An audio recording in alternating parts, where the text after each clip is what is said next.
Aksi pencurian sepeda motor di area parkir SMA Negeri 2 Mutiara Kabupaten Pidi terekam CCTV. Kejadian ini terjadi pada Jumat 26 Juli 2024. Dalam rekaman CCTV terlihat seorang pria memasuki area parkir sekolah memakai jaket hitam dan mengenakan helm. Pelaku dengan cekatan membobol kunci sepeda motor milik salah satu siswa. Aksi tersebut berlangsung kurang dari 5 menit sebelum pelaku melarikan diri dengan kendaraan curian. Bahkan pelaku sempat menutup pintu gerbang sekolah sebelum meninggalkan lokasi tersebut. Berbekal rekaman CCTV, polisi yang melakukan penyelidikan tak butuh waktu lama. Pada Sabtu 28 Juli, pelaku berinisial MA 36 tahun berhasil ditangkap di kediamannya di wilayah Mutiara Timur, Kabupaten Pidi. Sementara sepeda motor hasil curian juga berhasil disita. Pelaku menyembunyikan motor hasil curian itu di rumah temannya di Kecamatan Junip, Kabupaten Biren.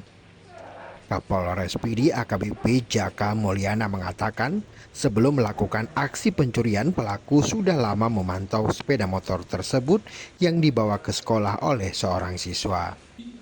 Menurut Kapolres, sebelumnya sepeda motor tersebut merupakan milik pelaku yang kemudian dijual kepada pihak lain.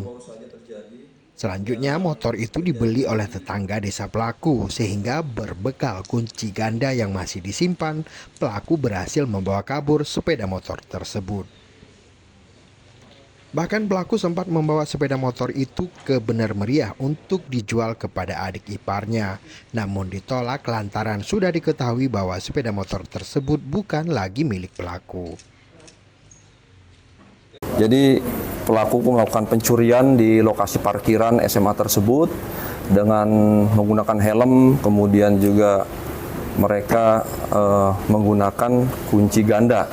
Ya, karena memang pelaku ini adalah yang dulunya menjual kendaraan motor tersebut kepada seseorang dan kemudian dia melihat motornya tersebut, dia mengenali dan dibawa oleh anaknya.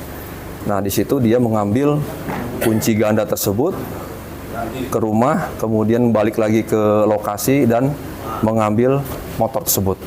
Dalam konferensi pers di Mapolres Pidi, selain pelaku curanmor di SMA Negeri 2 Mutiara, polisi juga menghadirkan satu pelaku curanmor lain yang melakukan aksi pencurian di 4 lokasi di Kabupaten Pidi. Kemudian polisi juga meringkus 4 orang pemain judi online baru-baru ini. Dari Kabupaten Pidi, tim liputan Aceh Video.